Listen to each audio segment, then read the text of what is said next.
This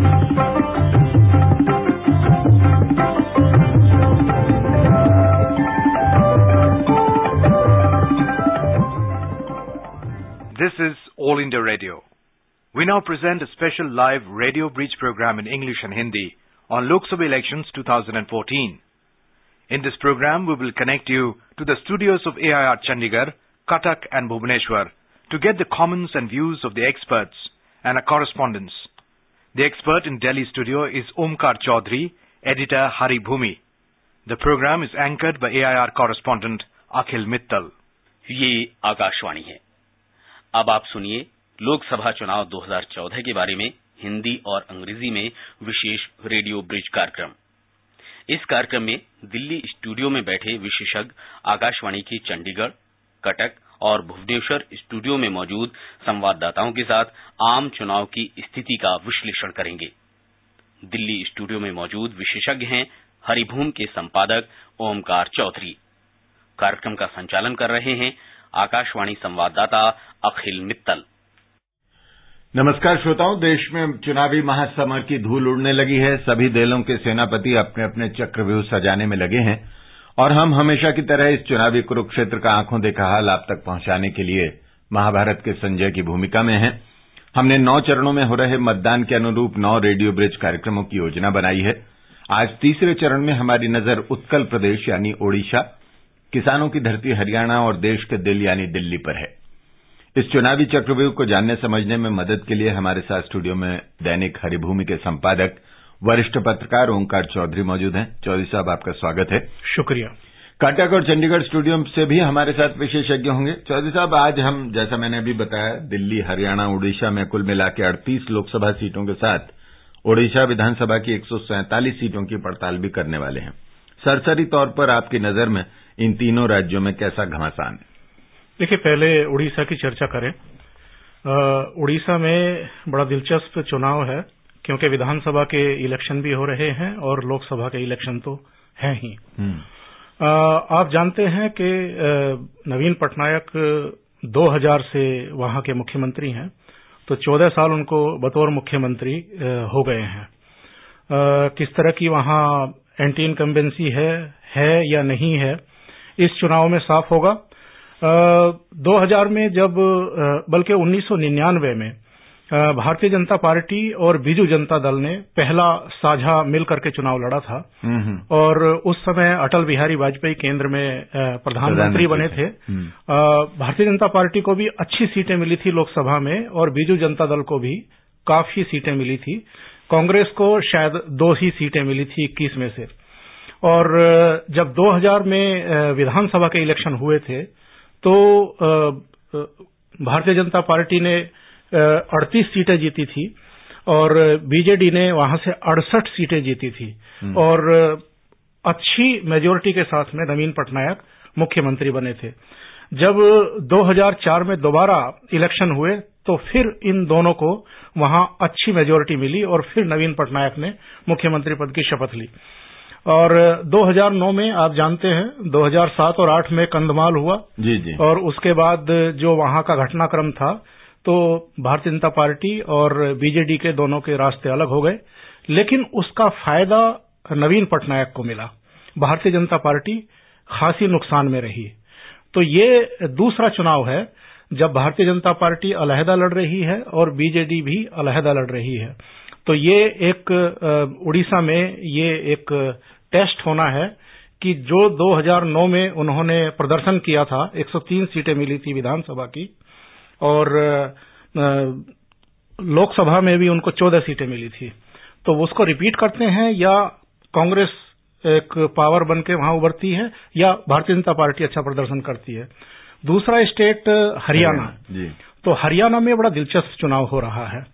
वहां भी 2004 में 9 सीटें जीती थी कांग्रेस ने और 2009 में भी 9 सीटें जीती थी 10 में से।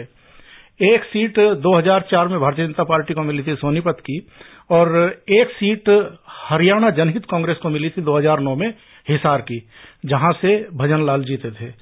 नई पार्टी उन्होंने बनाई थी हरियाणा जनहित कांग्रेस। तो इस बार ये तीसरा इलेक्शन है भूपेंद्र सिंह हुड्डा की सरपरस्ती में। तो 9 साल कि 9.5 साल की एंटी इनकम्बेंसी राज्य सरकार की है और लगभग 10 साल की एंटी इनकम्बेंसी केंद्र सरकार की है। तो ये देखना बड़ा दिलचस्प होगा कि जो वातावरण पूरे उत्तर भारत में इस समय है, क्या हरियाणा में भी वो चीजें दिखाई देती हैं? जहां तक दिल्ली का सवाल है, तो दिल्ली में भी बड़ा रोचक इलेक्शन है, क्योंकि कुछ ही महीने पहले जब यहां विधानसभा के इलेक्शन हुए थे तो अप्रत्याशित रूप से आम आदमी पार्टी को 28 सीटें मिल गई थी। उनका पहला इलेक्शन था और पहले ही इलेक्शन में किसी पार्टी को 28 सीटें मिल जाना, और उसके बाद फिर दूसरी अप्रत्याशित घटना ये हुई कि अरविंद केजरीवाल मुख्यमंत्री भी बन गए। तो 32 सीटें जीतने वाली भारतीय जनता पार्टी सरकार नहीं बना पाई, क्योंकि 4 विधायकों की कमी थी। उनकी सरकार 49 दिन चली अरविंद केजरीवाल की, उन्होंने रिजाइन किया, अलग कारणों से थे, उसकी चर्चाएं हैं तो उनके पक्ष में भी और विपक्ष में भी। कुछ उन पर जिम्मेदारियों से भागने का आरोप लगाते हैं, कुछ के तर्क हैं कि नहीं, बीजेपी और कांग्रेस उनकी सरकार को चलने नहीं दे रही थी। तो यहां पर यह देखने वाली बात होगी कि मोदी का जलवा यहां चलता है, आम आदमी पार्टी का चलता है, या कांग्रेस जो उनका प्रदर्शन था 2004 में और 2009 में, उसको रिपीट कर पाती है या नहीं कर पाती है। तो आइए सबसे पहले चलते हैं सम्राट अशोक से लेकर बीजू पटनायक जैसे योद्धाओं और दुनिया को शांति और संगम की शक्ति का मंत्र देने वाले प्रदेश उड़ीसा। यहां 21 लोकसभा सीटों और 147 विधानसभा सीटों के लिए 2 चरणों में 10 और 17 अप्रैल को मतदान होगा। सबसे पहले राजधानी भुवनेश्वर में तमाम राजनीतिक हलचल का हाल लेकर मौजूद हैं हमारे संवाददाता प्रकाश दास। प्रकाश, कार्यक्रम में आपका स्वागत है। हेलो प्रकाश, कार्यक्रम में आपका स्वागत है। आपको मेरी आवाज शुक्रिया जी। देखिए, सत्तारूढ़ बीजू जनता दल के अलावा कांग्रेस और भारतीय जनता पार्टी के भी घोषणा पत्र जारी हो चुके हैं, बड़े नेताओं की सभाएं हो रही हैं, माहौल कितना गर्म है? अब एक लाइन में बोला जाए तो जो इलेक्शन कैंपेनिंग वो हाई पिच में है, और कांग्रेस, बीजेपी और सत्तारूढ़ बीजू जनता दल कोई कसर नहीं छोड़ रहे हैं अपने जो मतदाता है उनको लुभाने के लिए।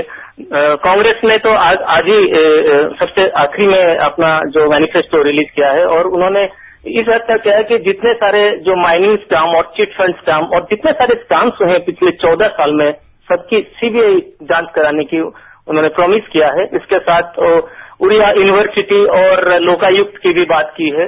बीजेपी ने भी उड़ीसा को, जो कि काफी एक बड़ा मुद्दा रहा है पिछले कई सालों से, कि उड़ीसा को एक स्पेशल कैटेगरी स्टेट स्टेटस मिलना चाहिए, इसको लेकर नवीन पटनायक जी ने दिल्ली में भी एक रैली की थी, और इसलिए बीजेपी और बीजेडी दोनों ने स्पेशल कैटेगरी स्टेट स्टेटस को अपने मैनिफेस्टो में काफी इम्पोर्टेंस दिया है। और जैसे कि इलेक्शन 10 तारीख को पहला फेज है, तो नरेंद्र मोदी जी करीब पिछले 1.5 महीना में 3 बार आके चले गए हैं, और आज भी उनका रैली नयापड़ा और भवानीपटना और नयापड़ा, बलांगीर और राउरकेला में से जी। और राजनाथ सिंह जी ने भी अपना रैली करके चले गए हैं, और सुषमा स्वराज जी आ रही है। और बीजेपी अभी जो फोकस कर रही है वेस्टर्न उड़ीसा, क्योंकि वेस्टर्न उड़ीसा जो होता है कि जो फर्स्ट फेज में जा रहे हैं, तो वेस्टर्न उड़ीसा बीजेपी का कभी गढ़ माना जाता था। जब बीजेडी और बीजेपी मिलके 2000 से 2009 तक एक साथ मिलजुल के इलेक्शन सरकार में थे, तो बीजेपी वेस्टर्न में ज्यादा सीट लाया करता था। तो इस हिसाब से तो इस बार बीजेपी का फोकस वेस्टर्न उड़ीसा है। प्रकाश, एक बात यह है कि चुनाव के दिनों में अक्सर भगदड़ मचा करती है और नेता इधर से उधर जाते हैं, और सुना है उड़ीसा में तो इस बार कुछ रिकॉर्ड सा बन रहा है। जी, ये आयरम गैरम की जो राजनीति इस बार उड़ीसा में पहली बार इतने ज्यादा मैंने पर देखने को मिला। जैसे कि जो विरोधी दल नेता थे, leader of opposition Bhupinder Singh ji, Congress से वो रूलिंग पार्टी में चले गए, जो कि मतलब एक शौक सा था कांग्रेस पार्टी के लिए। उनके साथ ही वो ब्रजराज नगर के अपने एमएलए जो 3 बार ब्रजराज नगर से अनूप साई, उनको साथ ले गए। फिर जो गिरधर गमांग जो कि उड़ीसा के मुख्यमंत्री रह चुके हैं और इस बार कोरापुट लोकसभा से लड़ रहे हैं, तो वो उनकी पत्नी जो हेमा गमांग, जो भी कोरापुट से लोकसभा की एमपी थी कांग्रेस की, उन्होंने कांग्रेस छोड़ के बीजेडी में ज्वाइन कर लिया, और इस बार वो अपने हस्बैंड के जो कोरापुट लोकसभा कंस्टिट्यूएंसी में लक्ष्मीपुर से लड़ रही है। तो ये एक बड़ा नाजुक स्थिति वहाँ पर कि husband and wife are contesting, of course one is contesting in Lok Sabha और दूसरी लड़ रही है असेंबली में। प्रकाश एक मिनट, हमारे साथ ओंकार चौधरी मौजूद हैं, वेटरन जर्नलिस्ट हैं, वो कुछ पूछना चाह रहे हैं आपसे। जी जी जी जी। प्रकाश जी, ये इस बार नवीन पटनायक ने भी अपनी पार्टी के 33 सिटिंग एमएलए के टिकट काटे हैं और 6 मेंबर ऑफ पार्लियामेंट के टिकट काटे हैं, तो ये भी सुनने में आ रहा है कि बीजू जनता दल में भी असंतोष है। असंतोष तो है, जैसे कि 1/3 आपने बोले, 1/3 सिटिंग एमएलए और करीब आधे डजन एमपी को उन्होंने टिकट नहीं दिया। लेकिन जो बगावत है वो इतना रिफ्लेक्ट नहीं कर रहा है जो नॉमिनेशन फाइलिंग में। जैसे कि प्रफुल्ल गड़ाई थे जो कि बहुत सीनियर मोस्ट वो नहीं लड़ रहे हैं, लेकिन कुछ सीट्स ऐसे हैं जहां पर बगावत हुई है और ओपनली इंडिपेंडेंट कैंडिडेट्स खड़े हुए हैं और कुछ बिहाइंड द सीन्स वो समर्थन कर रहे विरोधी जो बीजेडी को हराने के लिए। तो ऐसा माहौल उड़ीसा में है। करीब 40 seat out of 147 40 Vidhan Sabha seat में बगावत खड़ी हुई है बीजेडी के लिए और यही सरदर्द, सबसे बड़ी सरदर्द है। और कोई विशेष जानकारी देना चाहते हैं प्रकाश आप? जैसे कि अब जो यहाँ पर जो सुंदरगढ़ लोकसभा सीट आ रही है पहली चरण में, वहाँ पर बीजेडी ने दिलीप तिर्की जो इंडियन हॉकी कैप्टन के defender, one of the best defenders in the world माने जाते हैं और राज्यसभा के सांसद है, वहाँ पर वो पहली बार अपने राज्यसभा सांसद होते हुए भी लड़ रहे हैं वहाँ। हेलो हाँ जी। हेमानंद बिस्वाल जी से लड़ रहे हैं जो कि पूर्व मुख्यमंत्री है। तो वो बड़ा देखने का मतलब वो सबकी नजर सुंदरगढ़ पर है और एक कोरापुट पर भी है। और जैसे कि आपको मालूम होगा नवीन पटनायक जी ये हिंजली से लड़ रहे हैं अपना कंस्टिट्यूंसी से, और अगर वो इस बार सरकार बनाए तो इस भारत में वो दूसरा मुख्यमंत्री हो जाएंगे ज्योति बसु के बाद, रिकॉर्ड बनाने में की जो लगातार 4 बार मुख्यमंत्री बनने जा रहे हैं। बहुत बहुत धन्यवाद प्रकाश इस जानकारी के लिए। हम अब कटक की तरफ का रुख कर रहे हैं जो नेताजी सुभाष चंद्र बोस की जन्मस्थली है। हमारे साथ एक गिरीश चंद्र दास स्टूडियो में शायद वहां मौजूद हैं। नमस्कार गिरीश, आपके साथ एक विशेषज्ञ भी हैं। हाँ, हमारे साथ हैं प्रोफेसर सूर्य नारायण मिश्रा। आपसे बहुत बहुत आपका स्वागत है मिश्रा जी। हाँ जी गिरीश, पहले तो कुछ प्रमुख सीटों और चर्चित उम्मीदवारों की बात हो जाए। प्रकाश ने अभी सुंदरगढ़ का जिक्र किया है। जी आपके पास क्या जानकारी है? हाँ, ये जैसे कि हमारा ओडिशा में अगर हम लोकसभा की बात करें जी, तो इसपे प्रोमिनेंट जो लोग अभी हैं, जो कंटेस्टेंट्स हैं, हमारे श्रीकांत जेना जी हैं जो कि यूनियन मिनिस्टर हैं और 2 एक्स चीफ मिनिस्टर्स हैं, one Giridhar Gamang from Koraput and other Hemanand Biswal. Yes. He is also contesting in Sundargarh, the matter which was referred to just now by Prakash Das. वही कॉन्स्टिट्यूएंसी है ये लोकसभा में। And Bhakta Charan Das in Kalahandi, that is also a very prominent seat because of this Laljigarh aluminium factor, Vedanta factor. So that is also a very, very prominent seat in terms of Lok Sabha. और अगर हम विधानसभा की बात करें तो विधानसभा में actually there are at least 8 to 9 seats which are extremely important. For instance Hinjili, that is the seat of Chief Minister Navin Patnaik himself. Then from Anandpur in Keonjhar district, the Odisha Pradesh Congress Committee President Jaideep Jena is contesting this time.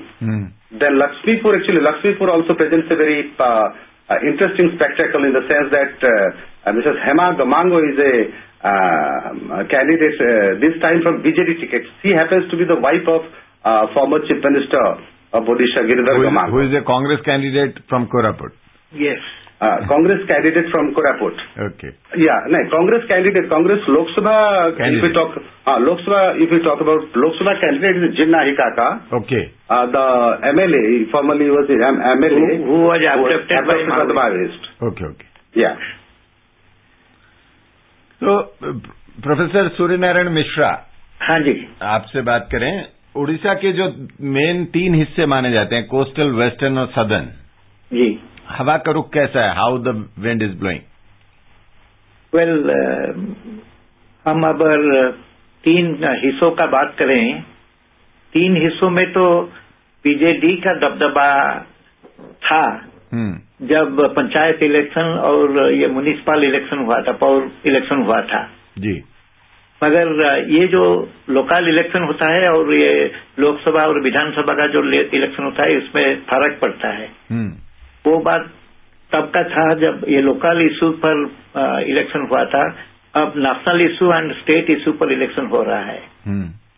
ये दोनों election Orissa वासी ने 3 बार देख चुका है। 2004 में हुआ था, 2009 में हुआ था और ये 14 में हाल ही में होने वाला है। तो दोनों इलेक्शन अगर साथ में होता है, कुछ फर्क नहीं पड़ता उड़ीसा वासी के लिए। एक बार 1971 में ऐसा हुआ था कि उड़ीसा वासी ने नेशनल इलेक्शन के लिए कांग्रेस को चुना था और स्टेट के लिए किसको नहीं चुना था, ऐसा इंस्टेबिलिटी था। मगर 2004 और 2009 में उड़ीसा वासी ने एक रीजनल पार्टी पर अपना मत साब्यस्त किया। मगर ये जो 2014 का जो इलेक्शन है, ये इलेक्शन में 2 नेशनल पार्टी बड़ी उम्मीद के साथ उभर रहे हैं और BJD is on the defensive. BJD is not on the offensive mood, it is on the defensive mood. इनको डिफेंस करना क्यों करना है कि इनका पास 107 सीट था और इस पार्टी का भी कुछ बगावत हुए, कुछ लोग चले गए, कुछ लोग इन्होंने लाए दूसरे पार्टी से, अपनी पार्टी से भी कुछ चले गए, फिर रेबेल कैंडिडेट भी आ गए क्योंकि कुछ कैंडिडेट को टिकट नहीं मिला। ये सब तो चलता है इलेक्शन के बारे में। मगर हम पार्टियों के बारे में ज्यादा सोचते हैं, मगर लोगों के बारे में क्या है? जी आप बताइए। लोगों के बारे में लोगों की उम्मीदें ज्यादा बढ़ गई है। यानी उम्मीदों को देखते हुए तीनों पार्टी, कांग्रेस, बीजेपी और बीजेडी, तीनों ने अपना इलेक्शन मैनिफेस्टो को इतना बढ़ा चढ़ा के दे दिया है कि लोग परेशानी में हैं। क्योंकि एक तो बीजेडी है जो हमको दे चुके हैं, कुछ और भी देने के लिए उम्मीद रखते हैं। दूसरा ने देने के लिए बोलते हैं, आस्था नहीं है देंगे कि नहीं।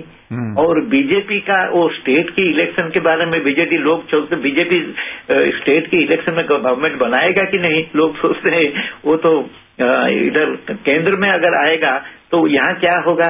तो ऐसे उलझन में लोग पड़ गए हैं। तो तीनों हिस्सों में, क्योंकि पिछले इलेक्शन में 2009 में लोकसभा इलेक्शन में जो वेस्टर्न उड़ीसा बारे में आप बताए ना, जी। वहां पर Congress candidate 5 Congress candidate win किए थे। सुंदरगढ़, संबलपुर, बरगढ़, कलाहांडी एंड नवरंगपुर जी। इन तीनों में कांग्रेस अगर 1 या 2 को रिटेन करने के लिए सक्षम होगा तो मैं सोचूंगा कि जनमत उनके शपथ में गया है। क्योंकि यहाँ पर बीजेपी एक कंटेस्टेंट के रूप से उभर गया है और उसका पल्ला भी भारी लगता है। और बीजेपी के जो प्रमुख प्रचारक हैं, ये सब यहाँ आकर कंसंट्रेट कर गए हैं। मोदी साहब ने 2 बार आ चुके हैं। आज भी आए थे, पहले भी आए थे, राजनाथ सिंह में आए थे, फिर राहुल गांधी जी आ गए और सोनिया जी आएंगे 1-2 दिन के बाद। तो ये वेस्टर्न उड़ीसा का जो सीट है, मालूम पड़ता है कि इन लोगों ने ये जो फर्स्ट फेज इलेक्शन है, इसमें लोगों को to lure the voters manifesto आ गया और लीडर भी आ गए। मगर लोगों ने ये तीनों मैनिफेस्टो को पढ़ के वोट नहीं देते हैं। जी। इनका मन का जो पसंद है वो पसंद ज्यादातर पहले से ठीक किए हैं। तो इसका नतीजा क्या होगा अभी तो पता नहीं सकेंगे। मगर जब वो मालूम पड़ता है कि BJD is on the defensive, BJP is on the rise and it is very difficult for Congress to retain all the seats it won in 2009। But as you are saying, all the 2 national parties, उन दोनों के leaders बाहर से आ रहे हैं। But नवीन पटनायक का अपना जो करिश्मा है, 2009 में बीजेपी का साथ छोड़ा उन्होंने और 100 से ज्यादा सीटें ली। अकेले लड़ने का उनका जो दम है, एक तरफ ये बाहर की हवा है जो स्टेट पर अटैक कर रही है, दूसरी तरफ नवीन पटनायक की अपनी लीगेसी है, अपना इतने साल सन 2000 से वो चीफ मिनिस्टर हैं। 14 साल का जो काम है उसके बीच जो टक्कर है, आप कह रहे हैं डिफेंसिव है, पर नवीन पटनायक का कॉन्फिडेंस भी तो नहीं है कि आप देखिए इतने सारे लोग कांग्रेस से छोड़ के आए, किसी को टिकट नहीं दिया। तो ये तो पार्टी का जो नॉमिनेशन पॉलिटिक्स है, वो जो आ गए उनको देने के लिए कोई ऐसा तो रूल्स नहीं है। नवीन पटनायक जी ने is on the defensive only because to retain all the seats, because the challenge is from both the parties who are challenging from two fronts. One is BJP, if you look to the opinion poll which is conducted since January, BJP's Prime Ministerial candidate and party itself is having an all-India phenomenon which is not available in Odisha. Okay. So now they are concentrating on Odisha, and if they will concentrate in Odisha to snatch away few seats, definitely it will be either affecting the fate of Congress candidates or BJD candidates. That is why both Congress is thinking of retaining the seats and BJD is thinking of defending the position which they had. They won 14 seats last time. They may come down to 10 or they may go up to 16. But nobody can say right now. But that is why BJD is on the defensive to defend those 14 seats. I would like to add a few points to what Professor Mishra now told. Yes. Actually, BJD is also going through a phase of intra-party party changes. Yeah. Actually, in fact, there are more than about 30 seats which Navin Patnaik choose not to give to the sitting MLAs. And there are 24 seats. Especially in those seats which will be for which elections will be conducted in the first phase. So 24 seats which have never sent a BJD candidate to the state assembly. So these are the two factors. Another factor is there also. The factor is in the last election for assembly in 2009, in 33 seats, BJD won by a margin of minimum of 500 to maximum 5,000. So these are vulnerable seats, I must say, because you cannot say that these are BJD seats. And in those areas, the popular opinion may go either of the way. It may choose BJP or Congress in lieu of BJD. We cannot say that those seats are meant for BJD only. So out of 103 seats, 33 seats are vulnerable seats.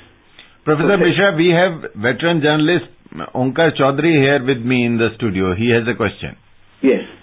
मेरा question दास साहब से है। दास साहब, राहुल गांधी गए तो उन्होंने कहा कि जो खनन माफिया हैं वो सरकार चला रहे हैं और लाखों की जो है वहाँ करोड़ों की लूट हो रही है। जी। मोदी गए तो उन्होंने पलायन का एक सवाल उठाया, बेरोजगारी का सवाल उठाया, जी, पिछड़ेपन की बात कही, आदिवासियों के मुद्दे उठाए। उन्होंने याद दिलाया कि अटल बिहारी वाजपेयी ने आदिवासी कल्याण मंत्रालय बनाया था। जी। 4-5 जिलों में माओवादियों ने भी बाइकआउट का ऐलान किया है, कुछ पोस्टर वगैरह भी चिपकाए गए हैं जो हटा दिए गए हैं। आपके हिसाब से कौन से अहम मुद्दे होने जा रहे हैं लोकसभा के लिए भी और विधानसभा चुनाव के लिए भी? ओडिशा में अगर हम दोनों इश्यू को लें तो यहाँ एक्चुअली मुद्दे तो ऐसे छोटे बड़े हैं, लेकिन मुद्दा जो ऐसा कोई एक यूनिफॉर्म मुद्दा नहीं है। ऐसा मुझे नहीं लगता कि there is only 1 or 2 important issues on which the elections are being fought this time. Either it be assembly elections or the Lok Sabha elections. अगर हम थोड़ा सा, जैसे कि जो सबसे पहला सवाल ये था जो 3 पार्ट्स करके coastal Odisha, western Odisha and southern Odisha, particularly if we talk about the western Odisha, then there people, माने Odisha as a matter of fact is an agrarian state, और उसमें वेस्टर्न ओडिशा में जो लोग हैं वो पर्टिकुलरली किसानों का जो प्रोडक्ट्स होता है उसका मार्केटेबिलिटी को लेकर उसके लिए फैसिलिटीज हो या फिर जो पेडी का जो बोनस है फार्मर्स को हमेशा डिमांड करते रहते हैं कि पेडी का बोनस बढ़ाए। जैसे ये एग्रेरियन जो डिमांड है ये वेस्टर्न ओडिशा का है। और अभी जो नवीन सरकार के पीरियड में ये जो माइनिंग स्कैम वगैरह हुआ है, ये भी एक मुद्दा है। कांग्रेस ने हालांकि उसको आई डोंट थिंक कि Congress has been able to encash it to the extent it should have, तो ये एक मुद्दा है। और बाकी माओइस्ट जो हैं they are concentrated in the certain Odisha, Raigarh, Malkangiri, Koraput, Gajpati. So these are the areas where Maoists they have given a boycott. Yes, that is true. But then the police is also doing its bit. Aerial survey वगैरह करके वो लोग कोशिश कर रहे हैं. और fast phase actually is extremely important in on that count कि मतलब फास्ट फेज जो इलेक्शन है वो without any hitch, without any glitch वो मतलब संपादित हो जाए वो जो इलेक्शन. अच्छा, 2009 में तो बीजेपी को बड़ी भारी मार पड़ी थी. लोकसभा में उसका खाता नहीं खुला था और विधानसभा चुनाव में वो 6 सीटों पर सिमट गई थी. मगर इसका जो वोट परसेंटेज था वो करीबन इंटैक्ट था, लगभग 15% था विधानसभा में. जी जी जी. अगर ये 2009 में जो बिछड़पन हुआ और उसका जो काउंटर अटैक बीजेपी ने शुरू किया, जो रॉन्ग फुट में था, जो विश्वासघात बोल के वो इलेक्शन में जो प्रचार किया, इसको उड़ीसा वासी ने ठीक ढंग से लिया नहीं. तो बीजेपी के लिए भारी पड़ा. तो बीजेपी का वोट बैंक ठीक था. BJP open it's account in 1984. It became by 1990 it had only 2 seats. From 2 seats in 1998 when it combined with BJD, newly born BJD, NDA में आ गए, उनका कैंडिडेट का साथ जो समझौता हुआ उसमें बीजेडी और बीजेपी का कैंडिडेट दोनों मिलके साथ लड़े इलेक्शन और साथ में दोनों का फायदा हुआ. मगर 2009 में ये दोनों स्प्लिट हो गए. दोनों का अगर वोट को आप मिलाएंगे तो वो 48% होता है, जो ठीक ही वोट है जो पिछला इलेक्शन में 2004 में था. तो लोगों ने दोनों को ठीक ढंग से देखा और ठीक ढंग से दिया. मगर जो स्प्लिट हो गया, सेपरेशन हो गया, इसमें बीजेपी को सीट नहीं मिला, वोट मिला मगर सीट नहीं मिला. और इसके लिए कारण था बिछड़पन. और BJP is a dependent party on BJD. It was proved in 2009. But after that, despite several failure in local elections, now it's an all-India phenomenon. There is a kind of wave in terms of acceptance, we must say. There is an inner current which is going that there will be probably the BJP Prime Ministerial candidate, Mr. Modi, is attracting the voters to the BJP or BJP alliance. लेकिन कोई भी सर्वे ये नहीं बता रहा है कि Bharatiya Janata party की वहां पर किसी तरह की हवा चल रही है. अभी ऑल इंडिया में हाँ, उड़ीसा की बात कर रहे हैं. नहीं, उड़ीसा में उसका जनवरी में 0 था. अब हाल ही में परसों जो आया वो 3 से 5 सीट तक वो बोलते हैं कि आ सकता है. तो मिश्रा जी, जो हम बात कर रहे हैं, आप जो वोटर अट्रैक्शन की बात कर रहे हैं, जो भीड़ आ रही है वो वोट में कितना बदलेगी? क्योंकि कांग्रेस का ही अगर मिसाल ले लें तो पिछले चुनाव में भी कांग्रेस का अपना एक वोट बैंक था, बट सीट नहीं थी. तो ये जो वोट बैंक है, जो जिसको आप अट्रैक्शन कह रहे हैं, वो सीट कन्वर्जन कितना होगा? ये कितनी? देखिए, ये 15% वोट जो था, फिर परसों जो आया उनमें 30% बताते हैं कि 30% बीजेपी के खाते में जाएगा. अगर ये 15-30 में आएगा तो 3 से 5 तक सीट ले सकता है बीजेपी. अच्छा, एक बात और है, पूरे देश में आप जब बात कर रहे हैं बीजेपी की, तो एक और फैक्टर इस देश में नया पैदा हुआ है, आम आदमी पार्टी. और जहां तक सुना जाता है कि कंधमाल से उनके जो कैंडिडेट है उनका एक रिकॉर्ड है, उनके ऊपर 28 क्रिमिनल केसेस हैं. हाल में it was in the newspaper. या so what is the position there? Aam Aadmi Party probably wants to enter into, it behaves also at the time of election as a NGO. And Aam Aadmi Party is interested to get into currency. They are not interested. They are simply interested to create an all-India phenomenon for them, because 4% vote and in 4 states seat, that may give them an all-India character. Probably that is on their understanding. And they are based probably for that Delhi belt, Delhi Metropolitan Council area, or little bit of Haryana or other areas because of some prominent contestants from the party. But Aam Aadmi Party, I don't find Aam Aadmi Party is making any dent into the Odisha's social base, economic base, political base. It's not making a major dent. right now for 2014 election. But Miss जी, अच्छा, एक महत्वपूर्ण सवाल ये है कि नवीन Patnaik Bharatiya Janata party की भी आलोचना कर रहे हैं, कांग्रेस की भी आलोचना कर रहे हैं, और थर्ड फ्रंट के नाम पर जो 11 दलों का एक जमावड़ा हुआ था दिल्ली में, उससे भी दूरी बनाए हुए हैं जी। तो ऐसी स्थिति में आफ्टर इलेक्शन आपको क्या लगता है, केंद्र में जो सरकार बनेगी उसमें नवीन पटनायक की कोई भूमिका होगी? देखिए जी, Naveen Patnaik is the most intelligent chief minister now. He doesn't want to lose vote by either joining India or joining UPA or joining with the third front, which is itself many fronts. So that is why wait and see is the formula. He has always said, let us see, let us wait. This is the language he is using. That stage, that Navin Patnaik will probably, in my own personal opinion, after the election result, will become one of the most essential group BJD will become for either of the party which crosses 230 in the Lok Sabha. They will definitely try either to get support of Navin Patnaik from outside or induct them into the so-called alliance which will be coming in future. So he is a major player in the government making in Delhi. Probably he is a major player. Because other parties, other areas, they change their mindset every alternate day. Navin Patnaik probably will not change. He sticks to whatever words he gives, he sticks to that. And if he says that I will not join any, he will not join. If he thinks that he will support one party to form the government, he will definitely support and he will not withdraw that immediately. Professor Mishra, one last question. Very briefly, I would like to have an answer. Odisha and Biju Janata Dal, they are asking for a special status. Still, do you feel that issues like unemployment, the fisherman's issue, youth, women, child, are these issues there in the election domain? You see, in Odisha, it is a party-led population. Whichever party they choose, the party whichever issues raise, they automatically accept those issues.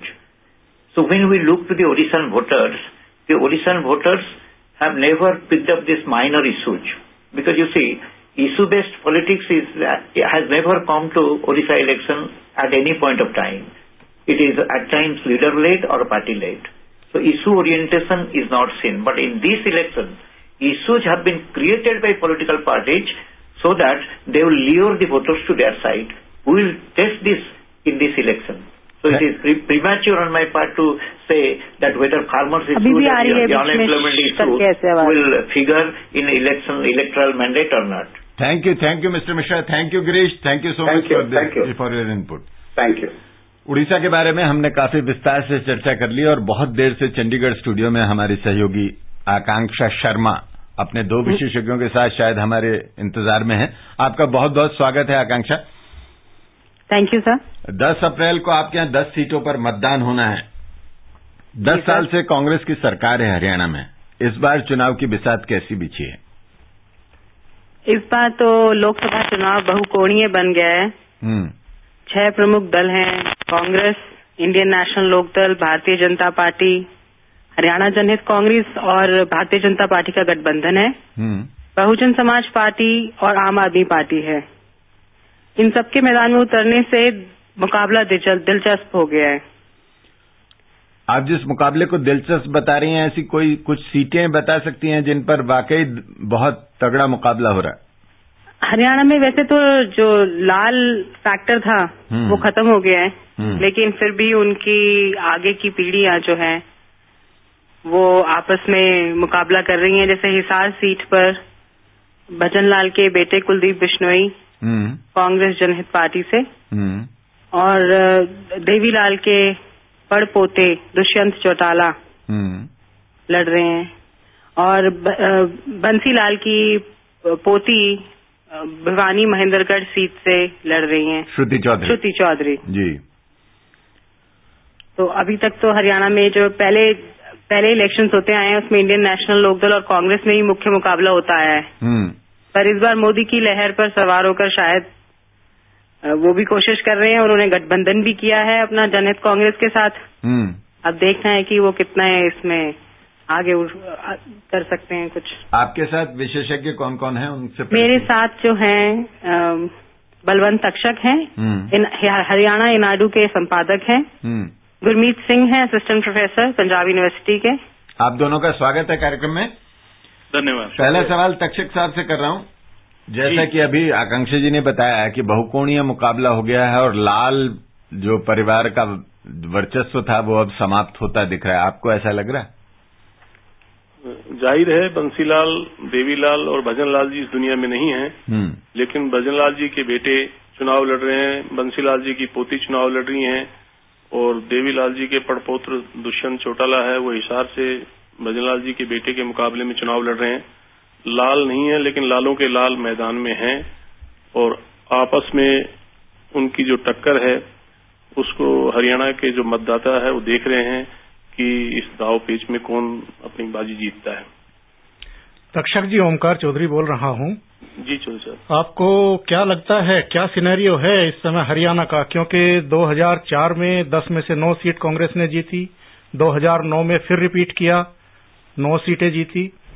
इस बार पूरे उत्तर भारत में एक लहर media में दिखाई दे रही है मोदी की, और हरियाणा भी कोई अलग टापू नहीं है। तो ऐसी स्थिति में क्या लग रहा है, जो भाजपा हजका के साथ गई है इस बार, इनेलो के साथ नहीं गई है, तो वातावरण क्या है वहां का?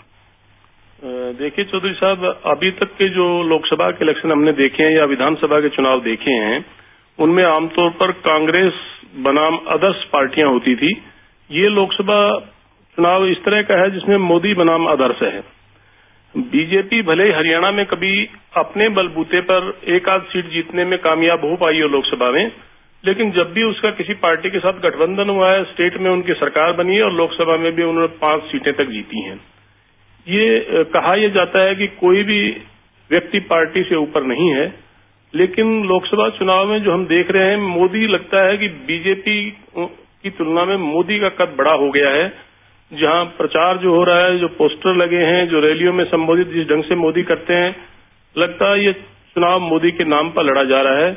और इसका एक उदाहरण ये भी है कि जिन लोगों को टिकट दिया गया वो अचानक ही कांग्रेस छोड़ के बीजेपी में आए थे, चाहे वो गुड़गांव के सांसद राव इंद्रजीत सिंह हों, चाहे भिवानी से सीपीएस धर्मवीर हों, चाहे रमेश कौशिक कभी कांग्रेस में सरकार में सीपीएस रहे हों, या पूर्व मंत्री राजकुमार सैनी कुरुक्षेत्र से भाजपा के टिकट पर लड़ रहे हैं।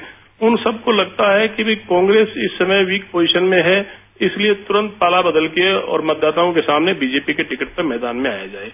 प्रोफेसर जी जी जी जी साहब, मैं एक ये भी बताना चाहता हूं कि इनेलो के जो बड़े लीडर हैं उनको अदालत से सजा होने की वजह से लोग इनेलो की सारी जिम्मेदारी चुनाव की जो है वो अभय चौटाला पर है, और उनको भी पता है कि बीजेपी की इस समय हवा है।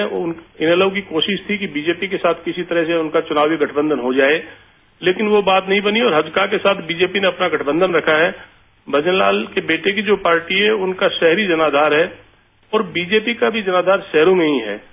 कांग्रेस का शहर में भी है, गांव में भी है, इनेलो का गांव में मजबूत जनाधार है। तो ये चुनाव जो है बहुत ही क्रूशियल होगा तीनों ही पार्टियों के लिए, क्योंकि होना चाहिए तो भविष्य के गर्भ में है, लेकिन फिलहाल जो पोजीशन है वो मोदी बनाम अदर्स की वजह से लगता है भाजपा को थोड़ा सा कुछ एज है। अच्छा, एक सवाल मैं गुरमीत जी से पूछना चाहता हूं। जी भारतीय जनता पार्टी में भी कुछ टिकटों के बंटवारे ऐसे हुए हैं जो रातों रात फैसले हुए हैं।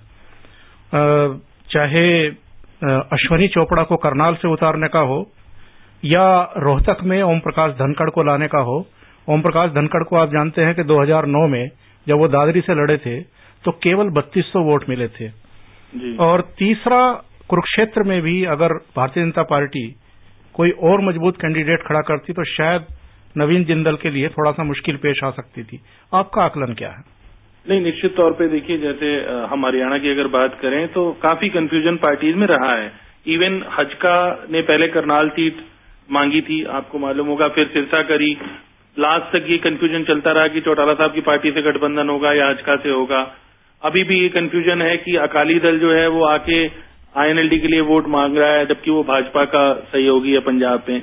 तो इस तरह से हरियाणा में बड़ी विचित्र स्थिति है। लेकिन जो एक बात बहुत इंपॉर्टेंट है, जैसे हम उड़ीसा की अभी बात कर रहे थे, वहां पर तो विधानसभा चुनाव साथ हो रहे हैं, लेकिन हरियाणा में भी विधानसभा चुनाव आप समझिए एकदम सिर होने ही वाला है जी, एकदम सिर पे। और इवन कुछ एमएलए जो छोड़ के गए हैं, जैसे विनोद शर्मा जी गए, धर्मवीर जी गए, अभी तो लोग भूले बैठे हैं, लेकिन जैसे ही चुनाव होंगे तो विधानसभा में भी गणना होगी कि कौन कहाँ खड़ा है। अभी तो उसको लोग भूले बैठे हैं थोड़ा सा। तो इसलिए हरियाणा में स्टेक थोड़े से ज्यादा हाई है, खासतौर पर प्रदेश सरकार की अगर दृष्टि से बात करें, क्योंकि हिमाचल में या जो पड़ोसी राज्य हैं, पंजाब है, उत्तराखंड है, वहां पर अभी चुनाव नजदीक नहीं है।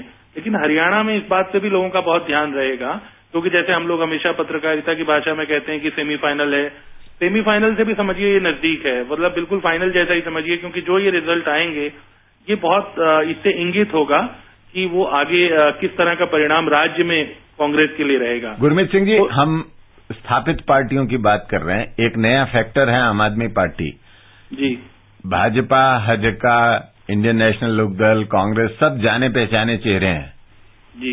एक ये नया फैक्टर उभरा है और दिल्ली से जो निकटता है हरियाणा की, उसका कुछ असर है, और ये आम आदमी पार्टी के जो लोग चुनाव में उतरे हैं, इनका क्या हाल है?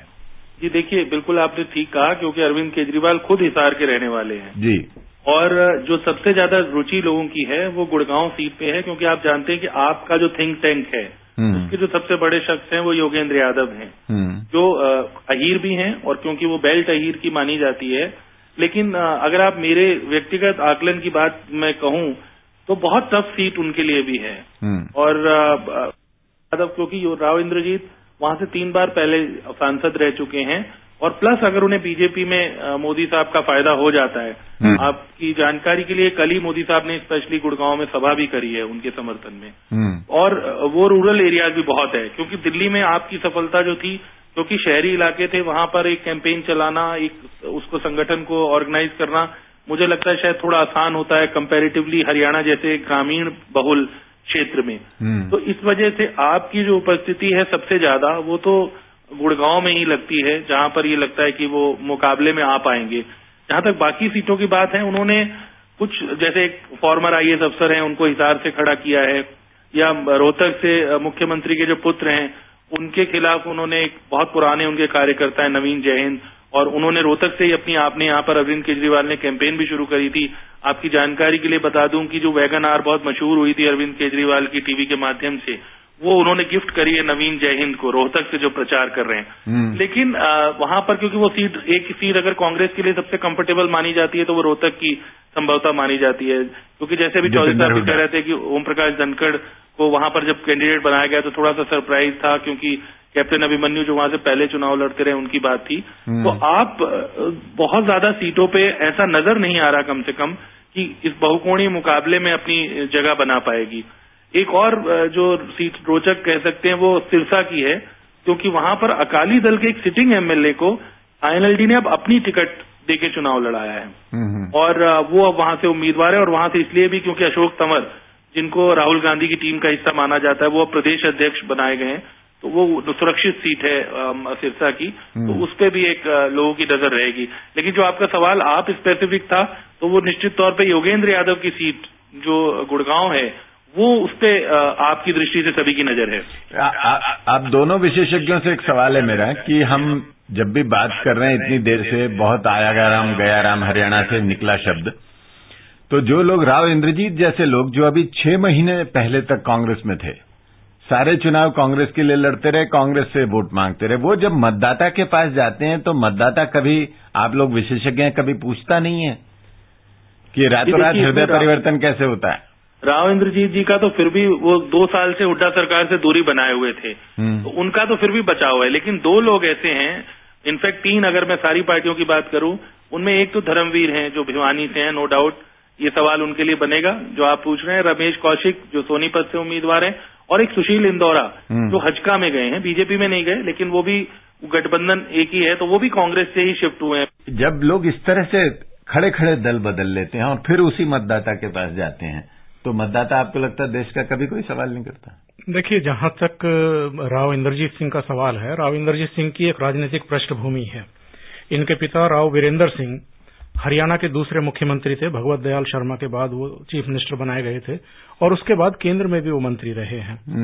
उन्होंने भी एक बार इंदिरा गांधी से नाराज होकर के हरियाणा विशाल पार्टी बनाई थी और चुनाव लड़े थे।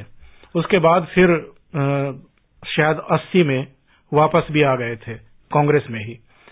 तो इनका एक लंबा इतिहास है कांग्रेस के साथ एसोसिएशन का और कांग्रेस के साथ नाराजगी का भी। यूपीए 1 में राव इंदरजीत सिंह केंद्र में मंत्री थे, लेकिन यूपीए 2 में उनको नहीं लिया गया, हरियाणा से केवल सैलजा को लिया गया। इसके अलावा भूपेंद्र सिंह हुड्डा से उनके कुछ मतभेद थे, दक्षिण हरियाणा की उपेक्षा को लेकर के, भेदभाव को लेकर के उनकी लड़ाई चल रही थी।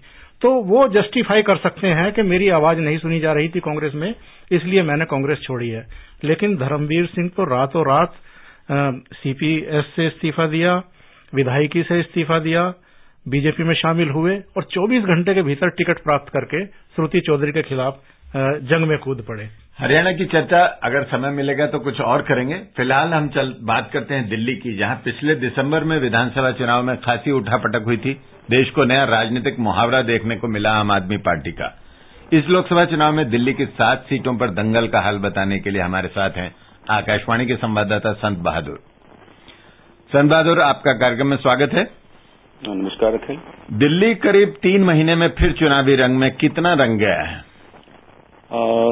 अखिल, इस समय चुनाव माहौल पूरी तरह से जमा हुआ है।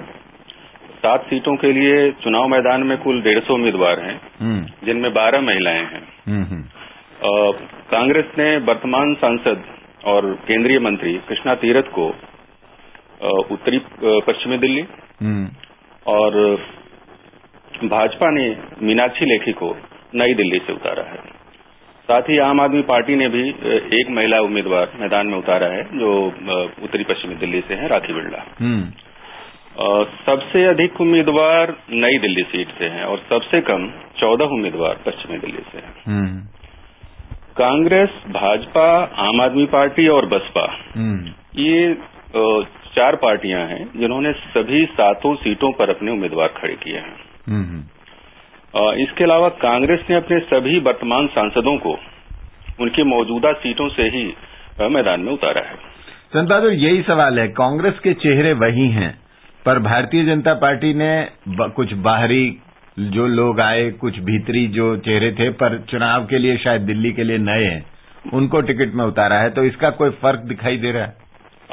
दरअसल पार्टी जो चुनाव प्रचार हो रहा है या जो मतदाता वोट देंगे उम्मीदवार की बजाय शायद पार्टी को ज्यादा तरजीह देंगे, और यही सोच करके पार्टी ने उम्मीदवारों को खड़ा किया है। जैसे आप देखें उत्तरी पूर्वी दिल्ली से, जहां पर बिहार और पूर्वी उत्तर प्रदेश के लोगों का बाहुल्य है, उनके मतदाता ज्यादा हैं, वहां से आके बसे हुए हैं। तो वहां पर भाजपा ने मनोज तिवारी को उतारा है, जो भोजपुरी के कलाकार हैं। तो बाहरी होते हुए भी उनको पूरी तरह से बाहरी नहीं कहा जा सकता है। अब बात करें आम आदमी पार्टी की। एक कसम खाई गई थी कि जो हमारे विधायक हैं वो लोकसभा का चुनाव नहीं लड़ेंगे। जी हाँ। 2 लोग, खुद अरविंद केजरीवाल और राखी बिरला, चुनाव मैदान में हैं। 49 दिन की सरकार चली, तमाम आरोप हैं, प्रत्यारोप हैं। लोगों का मन कैसा है, आपको क्या लग रहा है?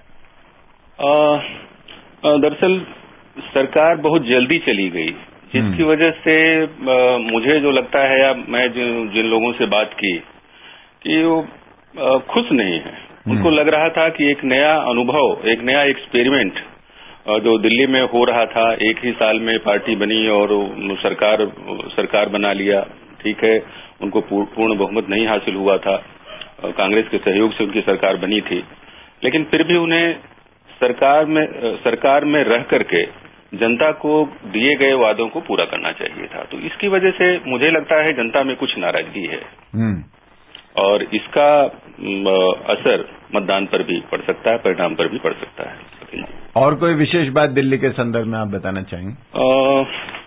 इसके अलावा दिल्ली में अभी तक आपको मालूम ही है कि भाजपा और कांग्रेस में ही चुनावी मुकाबला होता रहा था, लेकिन आम आदमी पार्टी ने जो ये समीकरण था उसको बिगाड़ दिया, मतलब उसको उलट दिया। बसपा धीरे धीरे अपना प्रभाव बना रही थी, लेकिन बसपा को भी इसने न्यूट्रलाइज कर दिया। विधानसभा चुनाव में बहुत बुरी तरह से उसका वोट प्रतिशत घटा है। जी हाँ, तो उसको न्यूट्रलाइज कर दिया उसके बढ़ते हुए असर को।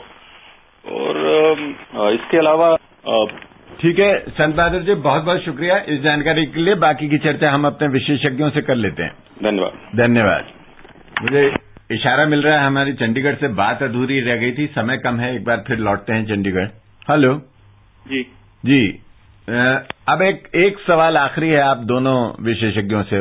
हरियाणा में एक बहुत बड़ी भूमिका है, हम अभी आपकी बात कर रहे थे, एक खाप भी है वहां, तो खाप पंचायतों की भूमिका इस चुनाव में क्या है? दोनों से संक्षेप में राय चाहता हूं।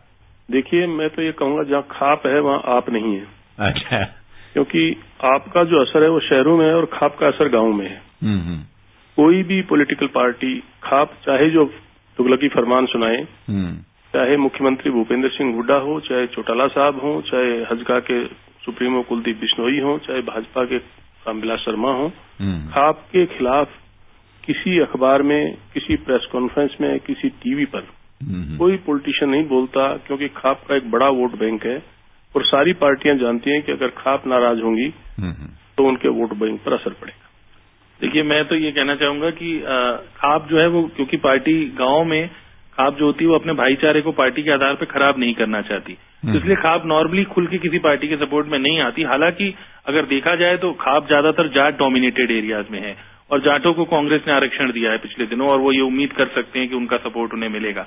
लेकिन मुझे नहीं लगता कि खाप खुल के, जैसे आज बुखारी साहब कांग्रेस के फेवर में खुल के आ गए, उस तरह से खाप कभी खुल के किसी पार्टी के लिए फतवा जारी नहीं करते, क्योंकि वो गांव के स्तर पर हर पार्टी के लोग होते हैं जो खाप के सदस्य होते हैं। तो वो मुझे नहीं लगता कि खाप राजनीति में सीधे तौर पर हरियाणा में कोई खुल के कम से कम समर्थन करेगी किसी पार्टी। एक्चुअल में सवाल यही है गुरमीत जी और तक्षक जी कि ठीक चुनाव से पहले जाटों को जो आरक्षण देने का फैसला किया है केंद्रीय नौकरियों में, क्या इसका कोई असर कांग्रेस के पक्ष में दिखाई देगा जाटों की तरफ से? जी, कांग्रेस तो कोशिश जरूर कर रही है, और एक जाट जो आरक्षण समिति के प्रधान थे, एक उनका बयान पीछे बड़ा चर्चा में रहा, क्योंकि उन्होंने कहा कि जो नहीं देगा सपोर्ट वो गद्दार होगा, फिर उसकी बड़ी आलोचना हुई। लेकिन जैसे मैंने कहा कि इस मामले को बहुत खुल के आप नहीं बुना सकते, क्योंकि अगर आप बहुत खुल के बुनाते हैं इस तरह के मुद्दे को, तो उसमें जो दूसरी जातियों के लोग हैं, क्योंकि देखिए ये बात किसी से छुपी नहीं, ओंकार जी आप तो हरियाणा के और इसी वर्ग से संभवतः ताल्लुक रखते हैं कि आरक्षण हरियाणा में जाट डोमिनेटेड स्टेट है, यहाँ पर जाट कोई कमजोर जाति उस तरीके से नहीं मानी जा सकती, लेकिन आरक्षण दिया तो वो राजनीतिक फैसला था एक दृष्टि से। तो अब अगर उसको बहुत ज्यादा वो कैश करने की कोशिश ओपनली करेंगे तो दिक्कत होगी शायद कांग्रेस के लिए भी। तक्षक जी, एक जल्दी से इस सवाल का जवाब दे दीजिए, फिर हम दिल्ली लौटेंगे।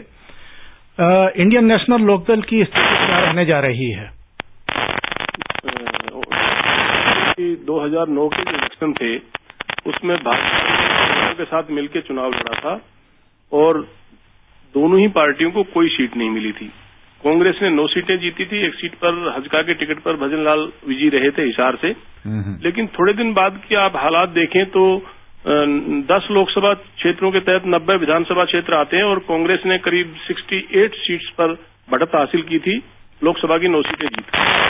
लेकिन 4-5 महीने बाद जो विधानसभा के इलेक्शन हुए उसमें बीजेपी अलग लड़ी, इनेलो अलग चुनाव लड़ा और इसके बावजूद कांग्रेस 68 सीटों पर जीत से खिसक के नीचे 40 पर आ गई और कांग्रेस को बहुमत के लिए निर्दलीय विधायकों की मदद लेनी पड़ी थी।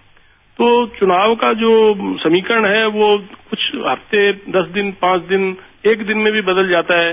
आज जो हवा दिखाई दे रही है नरेंद्र मोदी की या बीजेपी की, अब अगले वोट पड़ने तक क्या समीकरण बनेंगे, क्योंकि चौटाला साहब को भी अपनी उपस्थिति दर्ज करानी है हरियाणा में। अगर इस बार भी उनकी सीट कोई नहीं आती है तो पार्टी के भविष्य को लेकर सवाल खड़े हो जाएंगे। सारी जिम्मेदारी अभय चौटाला पर और वो गांव-गांव में और हर विधानसभा क्षेत्र में दौरे कर रहे हैं। दूसरी तरफ देखा जाए तो कांग्रेस में जिस ढंग की फूट है, यानी कि पूर्व केंद्रीय मंत्री कुमारी शैलजा जो है वो अभी तक हरियाणा में नहीं आई हैं। राज्यसभा के सदस्य जो वीरेंद्र सिंह हैं उन्होंने भी कांग्रेस की मदद के लिए अभी कोई काम नहीं किया है। ये सारी लड़ाई मुख्यमंत्री भूपेंद्र सिंह हुड्डा के कंधों पर ही है। उन्होंने पीछे गोहाना में एक बड़ी रैली करके व्यापारियों को, कर्मचारियों को, पिछड़े वर्ग को, युवा वर्ग को, सभी को खुश करने की कोशिश की थी और विकास के नाम पर ही वो वोट मांग रहे हैं। अब उनका विकास का सिक्का कितना चलता है चौधरी साहब, ये 16 मई को साफ हो पाए। बहुत बहुत धन्यवाद आप दोनों विशेषज्ञों का और आकांक्षा आपका भी बहुत बहुत धन्यवाद। चौधरी साहब, दिल्ली की बात करने से पहले एक छोटा सा सवाल है। नए वोटर जो हैं इस बार बहुत प्रमुखता में हैं, पर एक बड़ा दिलचस्प आंकड़ा मेरे हाथ लगा। हरियाणा में 18 से 19 साल का जो नया वोटर है उसमें सिर्फ 28% लड़कियां। देखिए, एक तो वहां जो सेक्स रेशियो है वो सवालों के घेरे में रहा ही है, बहुत लंबे समय से रहा है। 1000 लड़कों पर वहां अभी भी 860 के आसपास लड़कियां पैदा होती हैं और इसमें भी लड़कों की वोट बनाने के प्रति ज्यादा उत्सुक रहते हैं लोग और अक्सर लड़कियों की वोट जो है वो बनती ही नहीं है, बनवाई ही नहीं जाती है। ये मान लिया जाता है कि जब इसकी शादी हो जाएगी तो ससुराल वाले अपने आप बनवा लेंगे। तो ये जो टेंडेंसी है इसमें बदलाव की बड़ी जरूरत है। हरियाणा दिल्ली के इतना नजदीक होते हुए भी कम से कम सोच के स्तर पर थोड़ा सा इस मामले में पिछड़ा हुआ दिखाई देता है। अब बात करें दिल्ली की, हम युवा वोटर की बात कर रहे हैं और दिल्ली की सड़कों पर रैलियों में और इधर जो आम नजारा रहता है उसमें नौजवानों की संख्या बहुत रहती है। आपकी क्या राय है कि ये आम आदमी पार्टी का जो प्रयोग दिल्ली में सरकार के लिए हुआ और जिस तरह से उनकी हवा बनी, लोकसभा चुनाव में कुल मिलाकर समीकरण क्या बैठने वाला है? देखिए, एक तो अरविंद केजरीवाल के पक्ष में जहां कुछ बातें जाती हैं, उनकी जो विचारधारा है, भ्रष्टाचार के खिलाफ जो उनकी मुहिम है, जो ईमानदारी का एक पैबंद उनके साथ लगा हुआ है, वो तमाम तामझाम से थोड़ा सा दूर रहते हैं, एक आम आदमी की तरह बिहेव करते हैं, वो खास तौर से यूथ को और महिलाओं को आकर्षित करता रहा है। लेकिन 49 दिन में जिस तरीके से उन्होंने सरकार अपनी खुद ही खत्म कर ली, इस्तीफा देकर के वो चले गए। इसके अलावा दिल्ली के बाहर उन्होंने जिस तरीके से पैर फैलाने की कोशिश की है, 350 के आसपास कैंडिडेट उतारे, 400 से ज्यादा हो गए और उनमें भी तमाम तरह के रंग बिरंगे कैंडिडेट्स उतार दिए हैं और बहुत सारे कैंडिडेट्स ने नाराज होकर के टिकट भी वापस लौटा दिए। गुजरात चले गए, उसके बाद अब बनारस चले गए, वहां मोदी को चुनौती दे रहे हैं। उन्होंने कई फ्रंट खोल दिए हैं। लोगों का ये कहना है, राजनीतिक विश्लेषकों का ये कहना है कि अगर अरविंद केजरीवाल दिल्ली और इसके समीपवर्ती हरियाणा पर अपना ध्यान फोकस करते और यहां लोकसभा कैंडिडेट्स को ठीक तरीके से लड़ाते तो शायद उनकी उपस्थिति बड़ी सम्मानजनक हो सकती थी। अब हो ये रहा है कि पार्टी के भीतर एक असंतोष दिखाई दे रहा है और तो यहां दिल्ली में इनका परफॉर्मेंस प्रभावित होगा। दूसरे फाइनल रिमार्क्स ये कि इस समय चूंकि ऊपर नरेंद्र मोदी दिखाई दे रहे हैं लोगों को, तो वो दिल्ली में भी उसका असर साफ तौर पर दिखाई दे रहा है। बहुत बहुत धन्यवाद चौधरी साहब। अब समय बिल्कुल इजाजत नहीं दे रहा है, चर्चा को आगे बढ़ाया जाए। कार्यक्रम हम यहीं समाप्त करते हैं। अगले बुधवार को हम फिर एक नए राज्य के साथ उपस्थित होंगे। आज्ञा दीजिए, नमस्कार। You were listening to a special live Radio Bridge program in English and Hindi on Lok Sabha elections 2014. The expert in Delhi studio was Omkar Chaudhary, editor Hari Bhumi. The program was anchored by AIR correspondent Akhil Mittal. It was produced and presented by the News Services Division of All India Radio. This program is also available on our website, news.air.nic.in. You may email your opinion about this program at talksensd@air.org.in. अभी आप लोकसभा चुनाव 2014 के बारे में हिंदी और अंग्रेजी में विशेष radio bridge कार्यक्रम सुन रहे थे। दिल्ली स्टूडियो में मौजूद विशेषज्ञ थे हरिभूम के संपादक ओमकार चौधरी। कार्यक्रम का संचालन कर रहे थे आकाशवाणी संवाददाता अखिल मित्तल। ये कार्यक्रम आकाशवाणी के समाचार सेवा प्रभाग द्वारा प्रस्तुत किया गया। इस कार्यक्रम के बारे में अपनी प्रतिक्रिया आप हमें ईमेल कर सकते हैं। पता है talksnsd@air.org.in।